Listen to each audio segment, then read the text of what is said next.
ಮತ್ತೆ ಸುವರ್ಣ ನ್ಯೂಸ್ಗೆ ಸ್ವಾಗತ. ಮಾಜಿ ಸಿಎಂ ಯಡಿಯೂರಪ್ಪಗೆ ಇವತ್ತು ಮಧ್ಯಾಹ್ನ 1 ಗಂಟೆಗೆ ಆಂಜಿಯೋಗ್ರಾಮ್ ನಡೆಸಲಾಗುತ್ತೆ.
ಓಕೆ, ಈ ಬಗ್ಗೆ ಇನ್ನಷ್ಟು ಮಾಹಿತಿ ನೀಡೋದಕ್ಕೆ ನೇರ ಸಂಪರ್ಕದಲ್ಲಿದ್ದಾರೆ ನಮ್ಮ ಪ್ರತಿನಿಧಿ ರವಿ. ಮಧ್ಯಾಹ್ನ 1 ಗಂಟೆಗೆ ಆಂಜಿಯೋಗ್ರಾಮ್ ಮಾಡಲಾಗುತ್ತೆ ಅಂತ ಹೇಳಲಾಗ್ತಾ ಇದೆ. ಸೊ ಈಗ ಯಡಿಯೂರಪ್ಪ ಅವರ ಆರೋಗ್ಯ ಸ್ಥಿತಿ ಹೇಗಿದೆ, ಮತ್ತೆ ಮಧ್ಯಾಹ್ನ ಆಂಜಿಯೋಗ್ರಾಮ್ ನಡೆದ್ರೆ ಎಷ್ಟು ಹೊತ್ತಿಗೆ ರಿಪೋರ್ಟ್ ಕೈಗೆ ಸಿಗುತ್ತೆ, ಒಟ್ಟಾರೆ ಯಡಿಯೂರಪ್ಪ ಅವರ ಆರೋಗ್ಯದ ಚಿತ್ರಣ ಎಷ್ಟೊತ್ತಿಗೆ ಸಿಗುತ್ತೆ?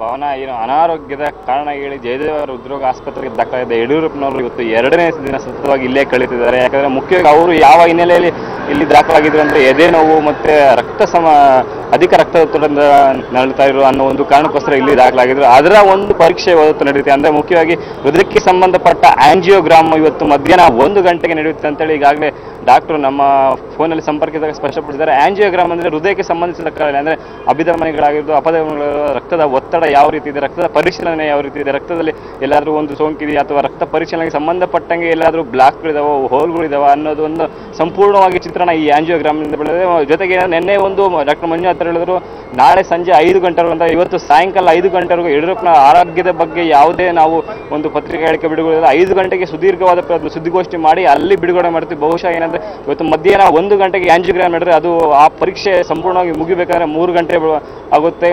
4 ಗಂಟೆ ಅಷ್ಟೊತ್ತಿಗೆ ಅದರ ವರದಿ ಕೂಡ ಬರುತ್ತೆ. 5 ಗಂಟೆಗೆ ಸುದ್ದಿಗೋಷ್ಠಿಯಲ್ಲಿ ಅಧಿಕೃತ ಮಾಹಿತಿಯನ್ನು ನೀಡುವ ಸಾಧ್ಯತೆ ಇದೆ. ಒಟ್ಟಾರೆ ಯಡಿಯೂರಪ್ಪನ ಆರೋಗ್ಯ ಸ್ಥಿರವಾಗಿದೆ. ಬಹುಶಃ 5 ಗಂಟೆಗೆ ಸುದ್ದಿಗೋಷ್ಠಿಯಲ್ಲಿ ಸಂಪೂರ್ಣವಾಗಿ ಯಡಿಯೂರಪ್ಪನ ಆರೋಗ್ಯ ಯಾವ ರೀತಿ ಇದೆ ಅನ್ನೋದು ಒಂದು ಚಿತ್ರಣ ಸಂಪೂರ್ಣವಾಗಿ ಹೊರಬೀಳಲಿದೆ. ಭಾವನ, ಓಕೆ, ಈಗ ಸದ್ಯದ ಪರಿಸ್ಥಿತಿ ಹೇಗಿದೆ ಯಡಿಯೂರಪ್ಪ ಅವ್ರದ್ದು? ಅವರು ಮುಖ್ಯವಾಗಿ ರಕ್ತದೊತ್ತಡ ಹಾಗೆ ಶುಗರ್ ಕಾಯಿಲೆಯಿಂದ ಸಾಕಷ್ಟು ಬಳಲ್ತಾ ಇದ್ರು, ಜೊತೆಗೆ ಎದೆ ನೋವಿತ್ತು.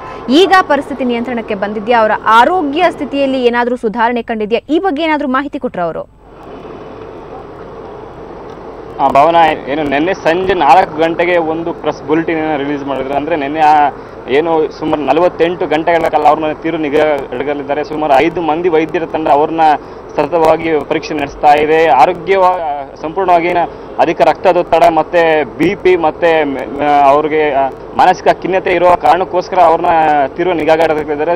ಸದ್ಯ ಸಂಜೆ ನಡೆಯುವ ಸುದ್ದಿಗೋಷ್ಠಿ ಈ ಬಗ್ಗೆ ಒಂದು ಮಾಹಿತಿ ಹೊರಬೀಳಿದೆ ಹೊರತು ಅಧಿಕೃತವಾಗಿ ಯಾವುದೇ ಹೊರತು ಒಟ್ಟಾಗಿ ನಮಗೆ ಬಂದಿರೋ ಮೂಲಗಳ ಮಾಹಿತಿ ಪ್ರಕಾರ ಯಡಿಯೂರಪ್ಪನ ಆರೋಗ್ಯದಲ್ಲಿ ಸ್ವಲ್ಪ ಮಟ್ಟಿನ ಸುಧಾರಣೆ ಕಂಡಿದೆ. ಯಾಕಂದ್ರೆ ಪರಪ್ಪನಗರ ಜೈಲಿಗೆ ಹೋಗುವ ಶಾಕ್ನಲ್ಲಿ ಅವರ ಆರೋಗ್ಯ ಸಾಕಷ್ಟು ಹದಗೆಟ್ಟಿದೆ ಅಂತ ಹೇಳ್ಬೋದು. ಆ ಕಾರಣಕ್ಕೋಸ್ಕರ ಇವತ್ತು ಬಂದು 2 ದಿವಸ ಆಗಿದೆ. ನಿನ್ನೆ ಕೂಡ ಸಚಿವ ಸಂಪುಟ ಮತ್ತು ಅವರ ಆಪ್ತರು ಸಾಕಷ್ಟು ಮಂದಿ ಭೇಟಿ ನೀಡಿದ್ದಾರೆ. ಇವತ್ತು ಕೂಡ ಸ್ವಾಮೀಜಿಗಳು ಕೂಡ ಬಂದು ಭೇಟಿ ನೀಡುವ ಸಾಧ್ಯತೆ. ಒಟ್ಟಾರೆ ಸದ್ಯಕ್ಕೆ ಡಾಕ್ಟರ್ ಮಂಜುನಾಥ್ ಅವ್ರನ್ನ ಈಗಾಗಲೇ ಫೋನಲ್ಲಿ ಸಂಪರ್ಕ ಮಾಡಿದಾಗ ಗೊತ್ತಿದ್ದಾರೆ ಯಡಿಯೂರಪ್ಪನವರ ಆರೋಗ್ಯ ಸ್ಥಿತಿಗೆ ಸಾಕಷ್ಟು ಒಂದು ರೀತಿಯ ಮಟ್ಟಿಗೆ ಸುಧಾರಣೆ ಕಂಡಿದೆ. ಯಾಕಂದ್ರೆ ಮೊದಲೇ ಅವರು ಏನು ಅಡ್ಮಿಟ್ ಆಗಿದ್ರು ಅವತ್ತು ಸಾಕಷ್ಟು ಖಿನ್ನತೆ ಮತ್ತು ಮಾನಸಿಕ ಒತ್ತಡ, ಅಧಿಕ ರಕ್ತದೊತ್ತಡ ಬೆಳೆಸಿದ್ರು. ಇವತ್ತಿನ ಮಟ್ಟಿಗೆ ಅವರು ಸಾಕಷ್ಟು ಸುಧಾರಣೆ ಆಗಿದೆ.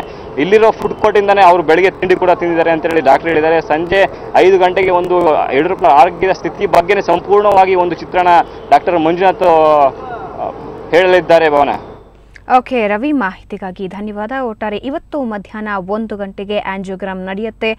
ಯಾವ ತೊಂದರೆಯಿಂದ ಅವರು ಬಳಲ್ತಾ ಇದ್ದಾರೆ, ಅವರ ರಕ್ತದೊತ್ತಡ ಆಗಲಿ ಎದೆ ನೋವಿನ ಕಾರಣವಾಗಲಿ ತಿಳಿದು ಬರುತ್ತೆ. ಸಂಜೆಯ ಹೊತ್ತಿಗೆ ಯಡಿಯೂರಪ್ಪ ಅವರ ಆರೋಗ್ಯದ ಕುರಿತು ಸಂಪೂರ್ಣ ಚಿತ್ರಣ ನೀಡಲಾಗುತ್ತೆ ಅಂತ ಜಯದೇವ ಆಸ್ಪತ್ರೆ